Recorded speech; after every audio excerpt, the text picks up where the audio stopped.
أعوذ بالله من الشيطان الرجيم. بسم الله الرحمن الرحيم. السلام عليكم ورحمة الله وبركاته. إن الحمد لله نحمده ونستعينه ونستهديه ونستغفره ونتوكل عليه ونستلطفه.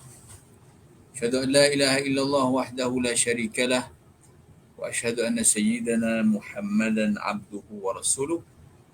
اللهم صل وسلم وزد وبارك على سيدنا وحبيبنا محمد وعلى آله وصحبه والتابعين لهم بإحسان إلى يوم الدين.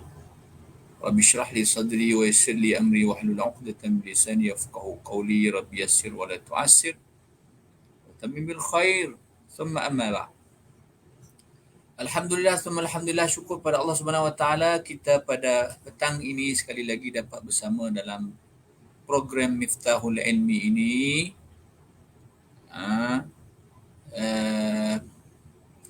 Kita akan sambung perbahasan kita di muka surat 36, kitab apa dia ni, kitab Safinatun Najah.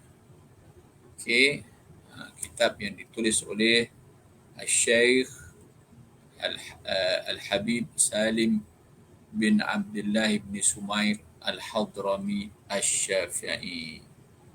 Dan kita akan menyelusuri matan Safinatun Najah ini dengan panduan syarahan Kasyifatus Saja, ya, tulisan Al-Syeikh Al-Syeikh Al-Mufaddal Al-Mukarram Muhammad Al-Nawawi Al-Jawi Al-Bantani Al-Syafi'i, ulama Jawi kita. Okey, so syarah yang kita paparkan di syashah, di apa kita panggil ni, di paparan ini adalah syarah daripada ulama Jawi kita. So bukan main-main ulama Jawi kita. Bukan biasa-biasa ulama Jawi kita ni. Luar biasa. Okey, qala al-muallif rahimahullah nafa'ana bi ulumihi fid dharain amin. Kita masih berbicara tentang arkanul islami khamsatun. Okey, iaitu apa dia? Yang pertamanya syahadatu an la ilaha illallah wa anna muhammadan rasulullah. Okey, rukun Islam, asas kepada Islam, tunjang kepada Islam, ya, ada 5. Pertamanya syahadah, bahawasanya tidak ada Tuhan yang sebenarnya disembah, ya, yang bersifat dengan betul-betul sifat ketuhanan kecuali hanya Allah SWT satu saja. Yang lain semua bukan. Itu syahadah, keratan syahadah yang pertama. Syahadah ni dia ada 2 keratan, ya, la ilaha illallah Muhammadur Rasulullah. So ni bubu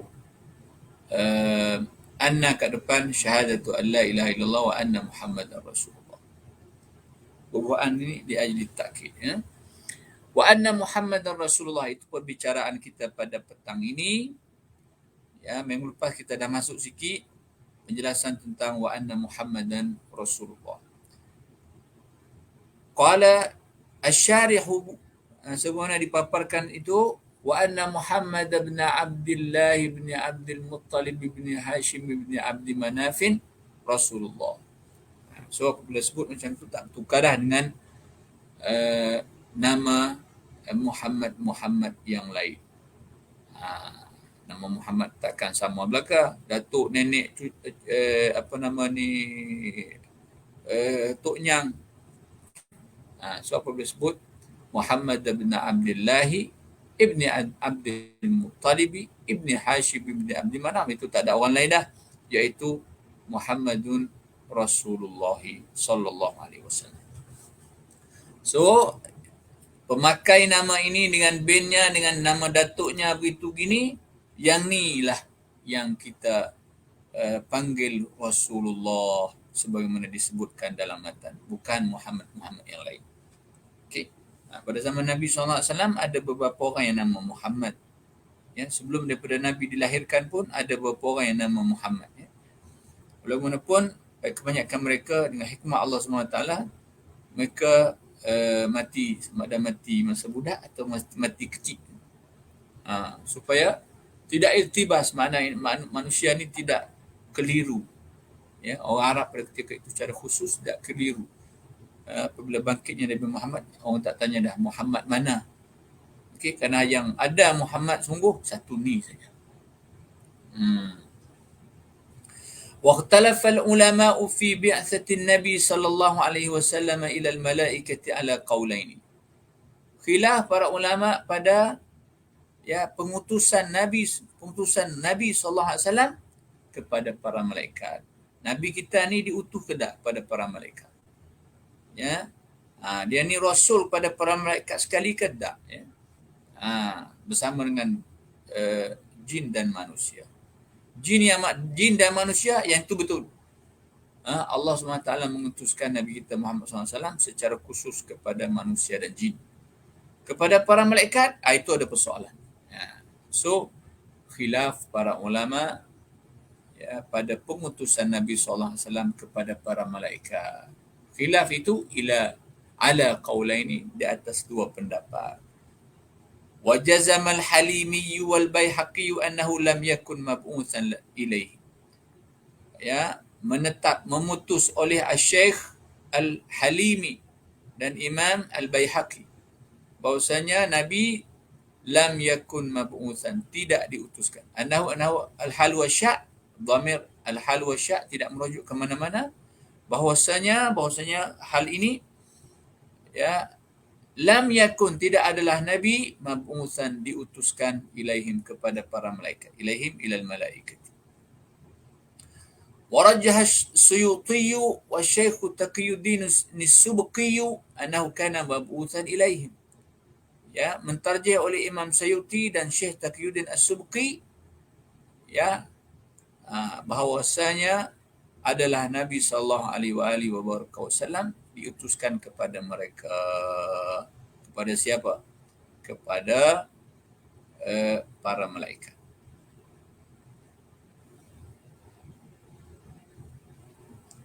Wa zada Subki, Imam Subki menambah dalam menjelaskan hal ini, annahu sallallahu alaihi wasallam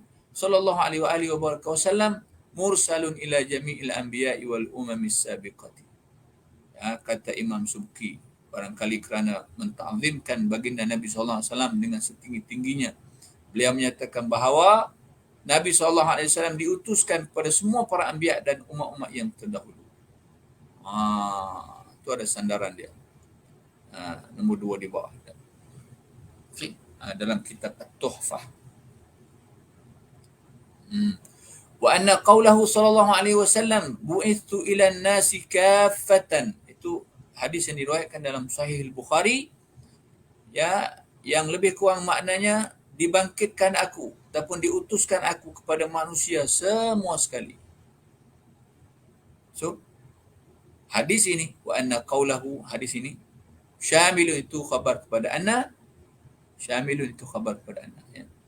Anna qawlahu sallallahu alaihi wasallam, bu'ithu itu maqlul qaul kepada qawlahu, la mahalla lahu min al-i'rab.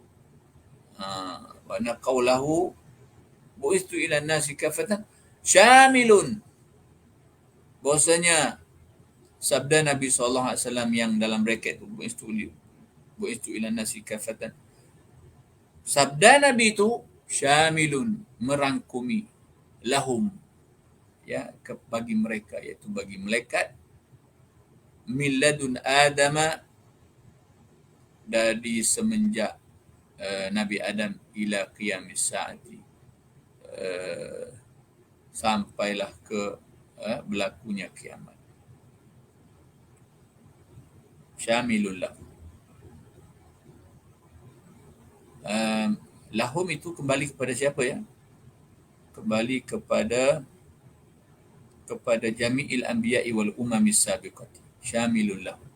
So, sabda Nabi SAW, bu'istu ilal nasi kafatan, itu merangkumi bagi semua para anbiya dan para umat-umat yang terdahulu. Tu lahum tu rujuk situ ya.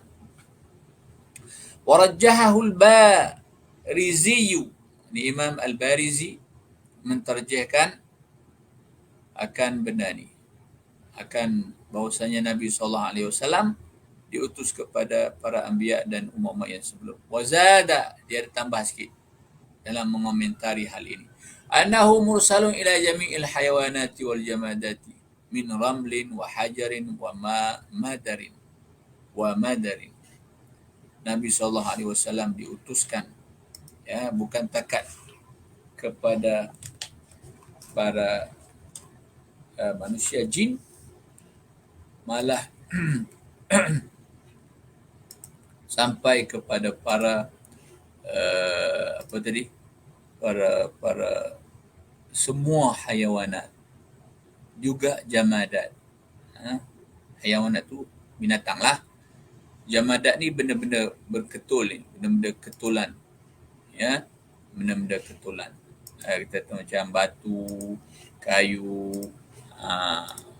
yang tu pun diutuskan, Nabi diutuskan juga pada mereka, ya. Madar, kemudian min ramlin, daripada pepasir, wa hajarin, batu, wa madarin. Madarin ni tak tahulah apa makna dia, ya. Saya pun tak tahu. Kalau terjemah cara ringkas macam ni, dia membawa makna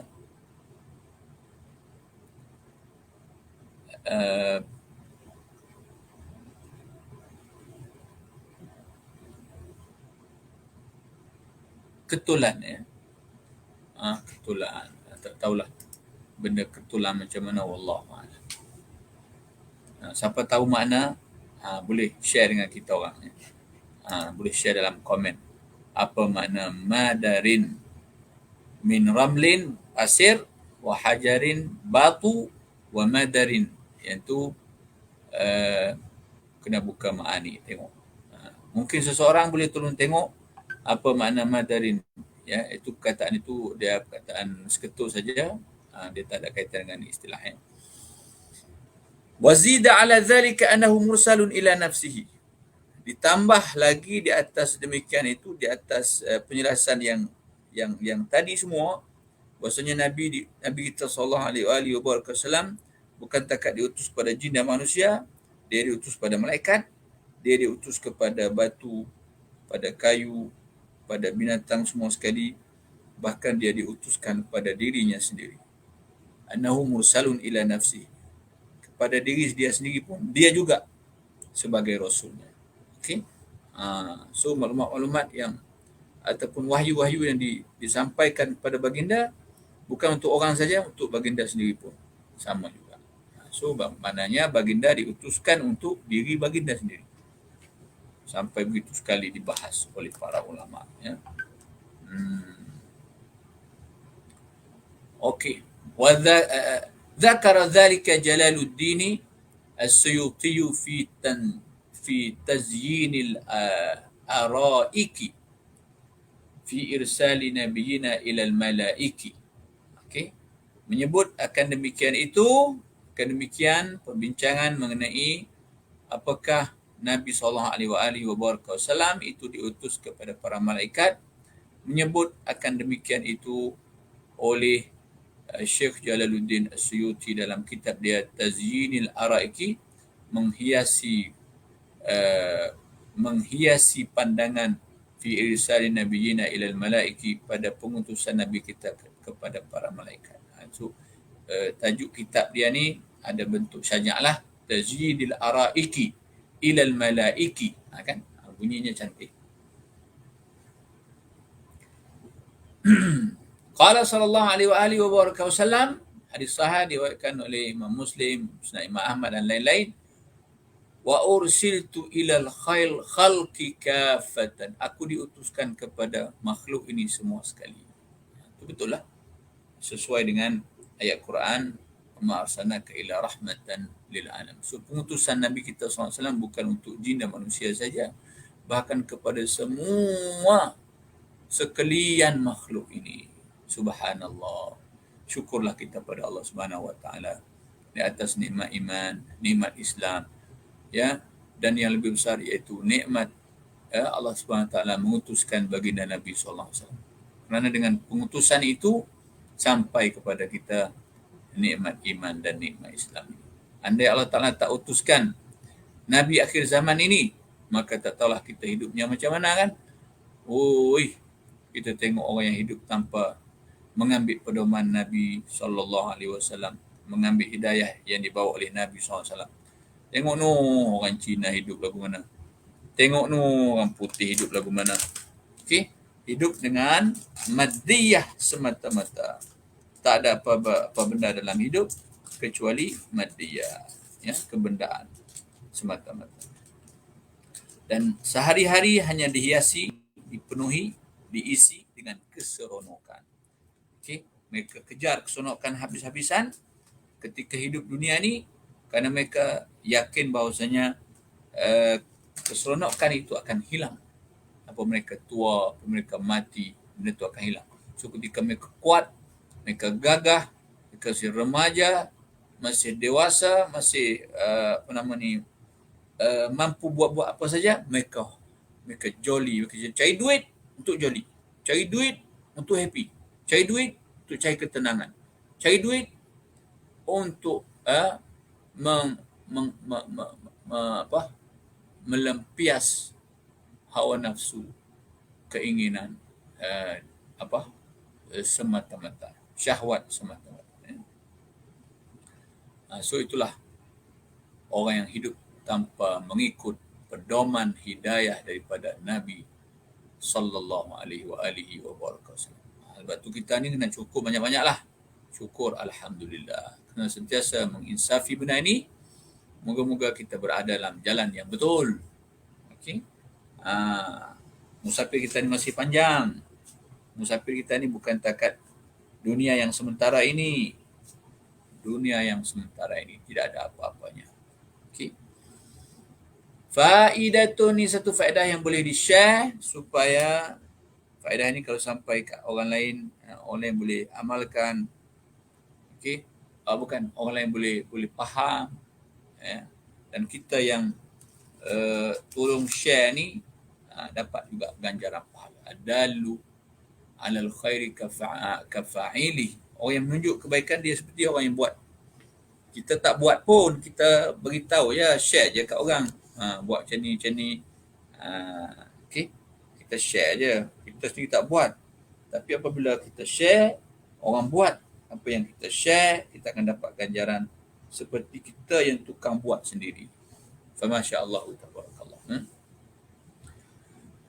Faedah ni satu faedah. Qala al-Bajuri, kata Imam Bajuri dalam kitab-kitab dia lah. Dia kata apa dia?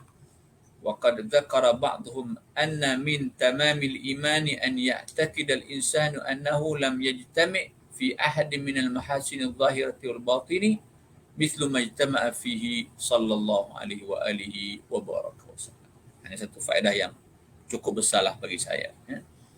Kata Imam Bajuri, dan sesungguhnya menyebut oleh sebahagian ulama, ya, anna bahawasanya min tamamil imani, ya, termasuk dalam kesempurnaan iman, ayat takidal insanu, bahawasanya beriktikadlah oleh seorang manusia, seorang muslim, annahu lam yajtami', bahawasanya tidak berhimpun pada satu orang, ya, inal mahasin, daripada semua kecantikan, keelokan, al-zahirati, sama ada yang zahir, wal batinati, ataupun yang batin, mislu majtama'a fihi Rasulullah sallallahu alaihi wasallam, sebagaimana berhimpunnya pada diri baginda Nabi sallallahu alaihi wasallam.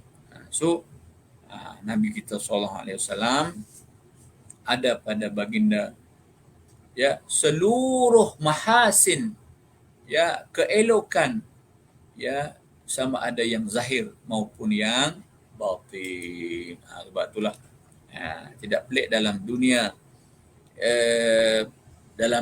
kita, dalam dunia Islam kita, ya, apabila Nabi dipuji, ya, dipuji dengan begitu hebat dan begitu agung, oleh para ulama-ulama kita, ya. Bahkan para ulama belum berlumba, ya, memuji baginda Nabi sallallahu alaihi wasallam. Sebenarnya ni jangan kita lihat dari sudut yang uh, apa nama ni, nak kata melampau ke, jangan, ya. Kenapa?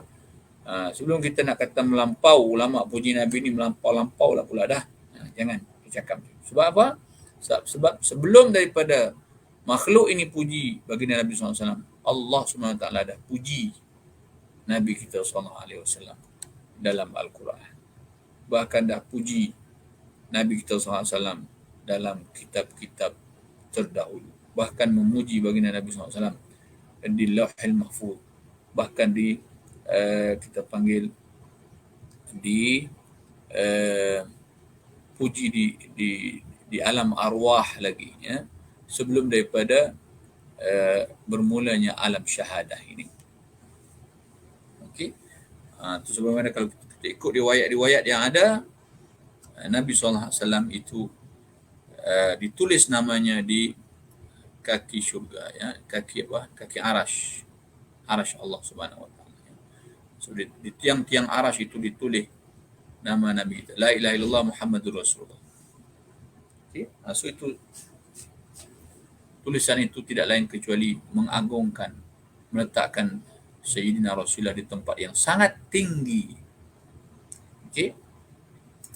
Sebab itu disebut oleh para ulama, kullul mahasini mansub, kullu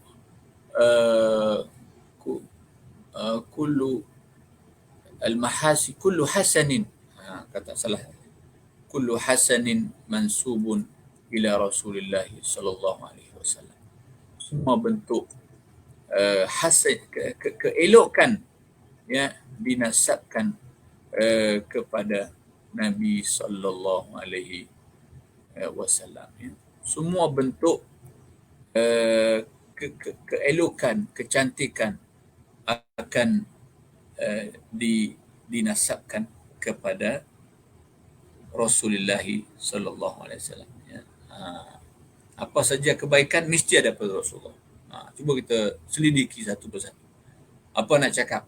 Contoh, Nabi seorang pribadi yang elok. Itu tak nak cerita dah.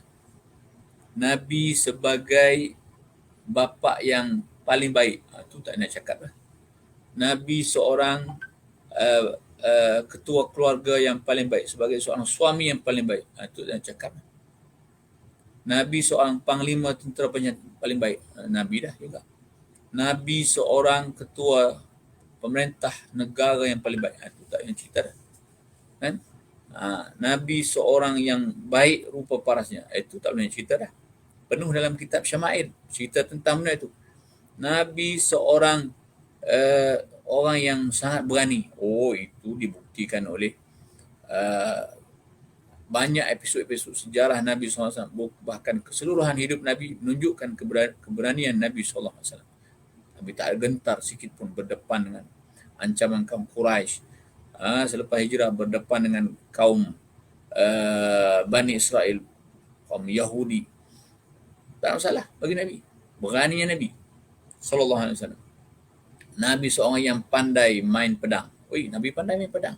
Bahkan Nabi ada bukan satu pedang, 2, 3, 4, 5 pedang yang terkenal namanya. Nabi seorang yang pandai memanah. Nabi ada banyak, Nabi ada setakat yang saya tahu, Nabi ada 2 busur panah. Ya, Nabi seorang pemanah yang hebat. Tapi walaupun Nabi posisinya sebagai panglima tentera, memanah ni kerja orang lain lah, ya, dalam peperangan, ya. Nabi seorang pemain tinju yang bagus. Masya Allah, tabarakallah. Nabi mengalahkan peninju Mekah yang paling hebat. So apa lagi kita nak nasabkan kepada Nabi? Semua terbaik. Fa masya Allah, tabarakallah. Itulah Nabi kita alaihi salatu wassalam. Baik. Okey. So benar kata Imam Al-Bajuri, setengah ulama mengatakan bahawasanya, ya, di antara kesempurnaan iman bahawasanya kita beriktikad Nabi adalah ya yang paling baik, makhluk yang paling baik, yang terhimpun padanya semua mahasin yang zahir dan juga yang batin, yang tak ada pada orang lain. Ya, orang lain dia bagi-bagi, ada tafawud di kalangan makhluk manusia biasa ni, ada tafawud berlebih kurang. Ya, Sina Umar lebih dalam beberapa hal, Sina Abu Bakar lebih dalam beberapa hal, Sina Ali lebih dalam beberapa hal. Contoh, sahabat-sahabat yang lain ada lebih kurang. Oh ni lebih ni, kurang ni, lebih ni, kurang ni. Tapi Nabi lebih semua dalam semua hal. Okey. Itu hebatnya Nabi SAW. Nabi suara cantik. Suara Nabi, Masya Allah. Sehingga diriwayatkan, ada sahabat mengatakan, Nabi baca surah At-Tin ketika solat maghrib ataupun solat isyak. Sahabat tu kata, ma sami'tu sautan ahsana min sauti Rasulullah sallallahu alaihi wasallam. Tidak pernah aku dengar suara yang elok, cantik, menandingi suara Nabi sallallahu alaihi wasallam. Itu dalam bahasa apa? Fa masya-Allah tabarakallah. Okey. So panjang ini kalau kita nak tarik perbincangannya memang panjang. Cukuplah sekadar tu, ya, kita tahu, kita sedar, kita beriktikad bahawasanya pada Nabi kita ni terhimpun segala mahasin, segala keelokan-keelokan yang dinisbahkan kepada manusia. Kepada manusia ni, Nabi kita manusiawi kan. Qul innama ana basyarum mithlukum. Ya, secara asasnya Nabi kita ni manusiawi, yang dianugerahkan dengan wahyu. Okey. Dilantik menjadi utusan Allah Subhanahu wa taala. So ada pada Nabi kita ni semua kebaikan zahir dan batin. Ibadat Nabi tak boleh bertikai. Tak ada orang boleh bertikai ibadat Nabi. Okey, ada zaman Nabi tu sahabat yang baru-baru, beginner, kita panggil newbie kan, sahabat yang baru-baru. Dia orang baru-baru masuk Islam dan sudah mula mengecapi kemanisan Islam, ya, dalam ibadah. Lalu apabila mereka bandingkan dengan ibadah Nabi, mereka menganggap ibadah yang Nabi buat tu sikit. Tu ada. So Nabi sampai kat pengetahuan Rasulullah SAW. Rasulullah SAW marah kat dia orang ni. Okey. Sampai Nabi kata apa? Inilah sunnahku. Wa man raghiba an sunnati falaysa minni. Siapa yang tak suka dengan sunnahku ini, maka dia bukan di kalangan kita. So Nabi, ya, memberi hak yang secukupnya kepada dia sebagai manusiawi. Nabi seorang utusan Allah, tak pernah menghalang untuk beribadah malam dan berehat pada waktu malam. So kalau ada orang buat ibadah straight waktu malam tanpa rehat, itu ada sedikit masalah, ya. Okey, Nabi tidak puasa seluruh hari. Hari-hari tertentu Nabi puasa. Ya, sahabat yang dekat-dekat dengan Nabi, time Nabi puasa bulan Rajab, bulan Syaban, bulan contohnya bulan apa ya? Bulan Rajab, Syaban, Ramadan kan? Bulan apa ya? Yang tengah tu bulan contohnya bulan Muharram. Itu di antara bulan yang Nabi selalu puasa banyak. Bulan Zulkaidah, Zulhijjah, Ashhurul Hurum, Nabi selalu puasa. So bulan-bulan ini, ya, ketika sahabat-sahabat yang dekat jumpa Nabi, sahabat dapati Nabi selalu puasa pada bulan-bulan tersebut, ya, sehingga Nabi dilihat sebagai orang yang selalu berpuasa. Tapi di bulan-bulan yang lain, Ya Nabi tak puasa, Nabi puasa standard saja. Senin Khamis, tengah bulan, awal bulan, akhir bulan. So sahabat yang banyak puasa tengok Nabi ni macam Nabi ni tak puasa sangat. Tapi itu nak sebut bahawasanya kesempurnaan Nabi SAW dalam bab ibadah puasa. Nabi tetap memberi hak kepada tubuh badannya. Ya, Masya Allah, sederhananya Nabi alaihi salatu wassalam. Okay. So kalau ada orang yang puasa straight je sampai tak ada ruang langsung hari tak puasa, so barangkali ada masalah. Boleh tak masalah, dia harus syarak okey aja. Tapi kalau beriktikad puasanya mesti macam tu, itu masalah. Nabi seorang utusan Allah Subhanahu Wa Taala, tidak menghalang sikit pun untuk baginda ya berkahwin. Ya, berkahwin. So Nabi kahwin. So kalau ada orang yang beribadah tak mau kahwin, ya, tak mau kahwin, oi, adakah orang macam tu? Ada. Jadi celah-celah kita ni ada orang macam tu.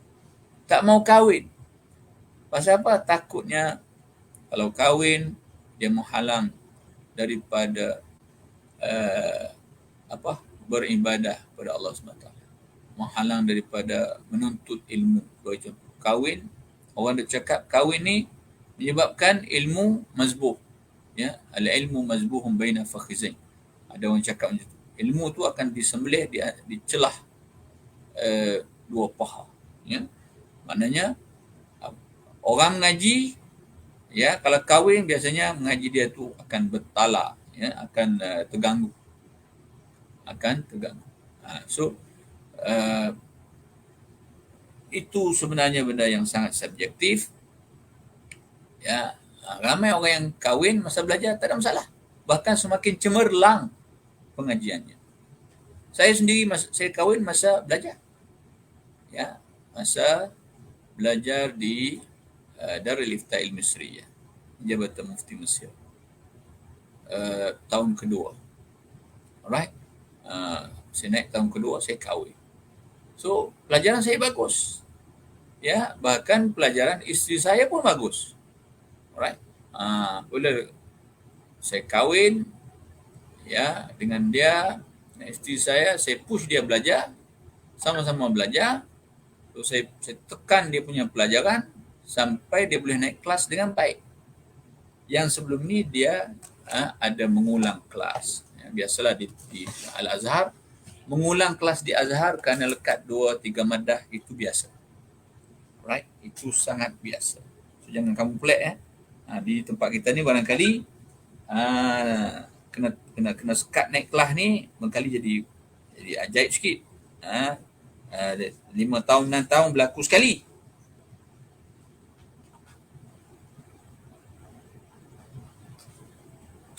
Artinya dia jangan-jangan berlaku tempat kita ni.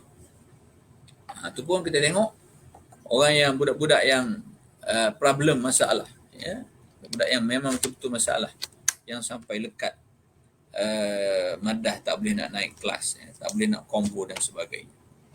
So kita tengok orang tu masalah. Tapi di Azhar itu biasa saja. Bukan kalangan orang Melayu kita saja, orang Arab pun kena juga. Ya. So kalau tak lulus, ya, 3 madah 4 madah, mereka akan ulang kelas. Ya. Ulang kelasnya. Tahun 3 2 kali. Tahun 4 2 kali. 3 kali, 4 kali, 5 kali. Dan tahun 4 ni boleh seumur hidup. Kalau sepanjang hayat tak lepas-lepas, tahun 4 boleh ulang tahun 4 sampai ke lubang kubur. Itu cerita dia di Azhar. Ya. So bila saya kahwin, majulah pelajaran. So itu cerita dia. Sebenarnya terletak di mana? Pengurusan. Ya. So kalau salah urus memang kacau kalau salah urus, ya. Tapi kalau diuruskan dengan baik, diatur dengan baik, insya-Allah bil aksi kahwin itu membantu kita dalam belajar. Masya-Allah, tabarakallah. Okey. So Nabi sebagai seorang utusan Allah Subhanahu Wa Taala tak ada masalah. Ya, Nabi berkahwin, bahkan Nabi kahwin punyalah ramai sebagaimana diizin oleh Allah SWT sampai 9 isteri. Masya Allah. Dan 2 lagi jariah. Ya. Zaman tu zaman masih lagi berjalan sistem jariah. So Nabi ada 2 jariah. Semua yang kita tahu. Yang satunya nama apa? Nama Maria Qibtiyah itu. Ya. Itu salah seorang daripada jariah Nabi SAW. Baik. Kita pergi ke lagi. Habislah ya ulasan berkenaan dengan rukun yang pertama iaitu syahadatu an la ilaha illallah wa anna Muhammadan Rasulullah. Rukun yang kedua ialah kata musannif wa iqamus salati di atas no. Okey. Kemudian diulas oleh musannif diulas oleh syarah kita wasaniha. Rukun yang keduanya ataupun yang kedua daripada rukun. Wasani kedua, sani kedua, ha kembali pada rukun. Kedua rukunnya, yang kedua daripada rukunnya, itu maksudnya. Iqamus salah, mendirikan sembahyang. Rukun kedua dalam rukun iman, rukun Islam ini iaitu mendirikan sembahyang. Wahya, dan ia sembahyang. Wahya hiya salah afdalul ibadatil badaniyatil zahirati. Seafdal ibadat badaniyah yang zahirah. Nak tanding semayang bersabit dengan ibadah badaniyah ni tak boleh. Ya. Sebab apa? Sebab hebat semayang ni. Terima dia pun di sidratu di arash, di arsyur rahman. Bukan main-main terima semayang ni. Yang lain-lain semua atas muka bumi ni belaka. Semayangmu terima di arsyur rahman. Okey. Afdalul ibadatil badaniyatil zahirati. Wa ba'daha asamu. Lepas pada semayang ni puasa. Thummal hajju. Kemudian haji. Thumma zakatu. Kemudian barulah sekali zakat. So daripada kronologi ibadat badaniyah yang zahir, semayang paling afdal sekali. Kemudian puasa, kemudian haji. Walaupun haji tu paling penat. Okey. Haji penat juga tahu. Haji pasal apa? Pasal kena bergeraknya banyak. Okey, zaman sekarang ni kemudahan banyak tu barangkali dia memudahkan sikit. Okey, ya'tuna rijalan wa ala kulli dhamirin. Orang pergi haji ni ada yang pergi jalan kaki dan pergi dengan benda-benda yang ada kendera, benda-benda yang boleh dikenderai. Kereta ke motor ke kapal terbang ke helikopter ke. Wa ala kulli dhamir kita panggil. Dhamir ini dia kena kepada semua benda yang boleh dikendalikan. Seperti binatang. Binatang kan boleh dikendalikan. Ya, kuda boleh dikendalikan. Unta boleh dikendalikan. Kaldai boleh dikendalikan. Kerana dia ada dhamir yang menyebabkan dia boleh dikendalikan. Demikian juga dikiaskan dengan binatang-binatang ini, kenderaan-kenderaan lain yang boleh dikendalikan. Kereta kita boleh kendalikan. Pesawat, kereta api di tanah Arab sana di Mekah, so ada kereta api 2 line untuk memunggah orang-orang pergi buat haji. Alright. So tapi di sudut pergerakannya hajilah paling banyak sekali bergerak ya. Puasa tak kena buat apa, diam pun tak apa. Tidur sepanjang hari pun tak ada masalah. Tapi dia penat kerana terpaksa menahan makan dan minum. Haji dia terpaksa bergerak banyak. Daripada Makkah, terpaksa ke Arafah, terpaksa ke Muzdalifah, ke Mina, bermalam di Mina, melontar 3 jumrah, berhimpit-himpit dengan orang. Alright. Bergaduh, tak kena cara. Walaupun semua itu antara pantang larang yang dianjurkan ataupun di pantang larang yang diletakkan oleh agama. Fala yarfuth wala yajhal. Orang yang buat haji jangan duk cakap benda-benda lucah, jangan duk buat benda-benda bodoh, ya. Jangan bergaduh. Jangan bergaduh. Okey. Banyak kita dengar orang tua kita pergi Mekah, ya, jadi bengis di Mekah, ya. Sebab apa? Sebab dia tak biasa dengan tabiat orang selain daripada orang Melayu. Orang Melayu kita ni lembut macam ni, lembut, biasa, sopan santun tu ada kan. Apabila pergi ke Mekah, dia bertemu dengan kumpulan manusia yang daripada bangsa-bangsa yang lain. Bangsa Afrika, bangsa orang hitam, bangsa Arab yang kerah-kerah, kebanyakannya kerah. Ada kerah sikit, mementingkan diri sendiri pula, lagi kerah jadinya. So ketika itu orang Melayu kita ni dia yang kurang sabarlah, ya. Dia akan mula nak mengamuk.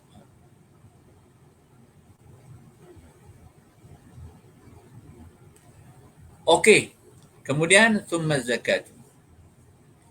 Kemudian zakat. Zakat tak kena buat apa. Ambil duit dalam poket, bagi je. Okey. Zakat. Fa farduha afdalul faraidhi. Kefarduannya kefarduan kembali pada solat, seafdal-afdal kefarduan. Wa nafluha afdalun nawafili. Sunatnya pula, sembahyang-sembahyang sunat tu banding dengan sunat-sunat yang lain, ya, sedekah, tabarruk, kebajikan, ya. So sunat-sunat sembahyang tu lebih afdal. Wala yu'dharu ahadun. Ahadun tu tak ada baris, kubur bagi depan. Wala yu'dharu ahadun fi tarkiha madama aqilan.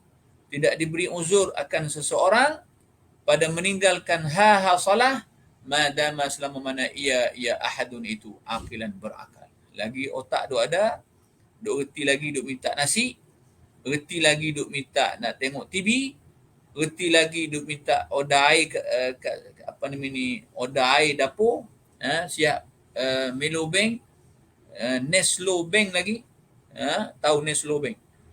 Maka dia tidak diberi keuzuran untuk meninggalkan sembahyang. Kita tengok orang tua, waliyadzubillah min zalik, ya, tua, terlalu tua, tapi otak boleh lagi order nasi. Tak nak lagi, lapar ni. Tu maknanya otak dia masih berjalan. Lagi otak tu masih berjalan dengan baik, maka dia wajib semayang ke mana-mana pun. Kecuali dia ni nyanyuk. Cerita lain nyanyuk ni saat ni bawa makan nasi, minta nasi lagi. Buat ni tak nak kat aku, tak nyanyuk orang tua. Padahal saat ni bawa makan nasi. Itu jeng kita. So kena menang kat mana-mana pun. Kalau ada mak ayah kita, datuk nenek kita yang nyanyuk macam tu, kena diuruskan dengan baik. Ya, kena disikapi dengan baik, ditangani dilayan dengan baik. Okey. Moga-moga dengan layanan yang baik itu menyebabkan dia meninggalkan dunia ini bihusnil khatimah. وأما العبادات البدنية القلبية كالإيمان والمعرفة والتفكر والتوكل والصبر والرجاء والرضا بالقضاء والقدر ومحبة الله تعالى والتوبة والتطهر من الرذائل والطمع ونحوه فهي أفضل من العبادة البدنية الظاهرة حتى من الصلاة. Adapun ibadat yang berbentuk badaniah tapi badaniah yang qalbiyah. Tadi badaniah yang zahirah. Yang ni badaniah juga tapi badaniah yang berbentuk qalbiyah, yang dalam hati. Seperti bab iman, ma'rifatullah maknanya. Bab berfikir tentang kejadian Allah. Ya, berfikir tentang af'alullah, ya. Tawakkul pada Allah, serah diri, sabar, penuh pengharapan kepada Allah, redha dengan ketetapan qada qadar Allah, cinta Allah, taubat, membersihkan diri daripada segala kekotoran, sifat-sifat yang kotor, at-tatahuri minar razail, ya, sifat-sifat tercela, qatam'i seperti sifat tamak dan seumpamanya. Maka ibadat badaniyah yang qalbiyah itu fahiyal ibadatu badaniyatul qalbiyatu afdalu, itu lebih baik minal ibadatil badaniyati, daripada ibadat-ibadat yang jenis badaniyah yang atas nu al-zahirati, itu lebih afdal. Okey, hatta minas salah, sehingga Nak bandingkan semayang pun, ya, ibadat badaniyah yang qalbiyah ini lebih afdal lagi. Faqad warada tafakkuru sa'atin afdalu min ibadati sittina sana. Berfikir sejenak itu lebih afdal daripada ibadat 60 tahun. Masya Allah, tabarakallah. Okey, itu ibadat badaniyah yang berbentuk qalbiyah, bukan al-zahirah, ya. So itu lebih tinggi, lebih afdal dan lebih tinggi nilainya, ya. Beriman, iman ni kunci segala-galanya dalam agama kita. Bab ma'rifatullah itu adalah tuntutan yang sangat besar dalam agama. Fa'lam annahu la ilaha illallah dan seterusnya. Wa afdalu jami'il wa afdalul jami'i al-iman, dan banyak-banyak tu yang paling afdal sekali, okey, ialah iman. Iman. Iman dengan Allah, iman dengan Rasul sallallahu alaihi wasallam, dan iman kepada rukun-rukun iman yang lain. Okey. So yang paling afdal sekali ialah iman, ya. Dan iman itu adalah ibadat badaniyah yang qalbiyah. Okey. Saya kira cukuplah setakat ini. Nanti kita akan sambung lagi di pertemuan yang akan datang. Harus diingat bahawasanya minggu depan kata-katanya cuti. Hari Selasa. Betul, ya. Apa entah taipusan apa entah tahu. Orang lain punya raya, kita dapat cuti. Oh, bagus juga macam tu kan. Boleh relax-relax. Oh, pula dah. So minggu depan kita takkan bertemu dalam bahagian akidah ini, tapi kita akan bertemu dalam bahagian apa yang kita katakan bahagian fiqh, ya. Wallahu a'lam bissawab. Ada soalan?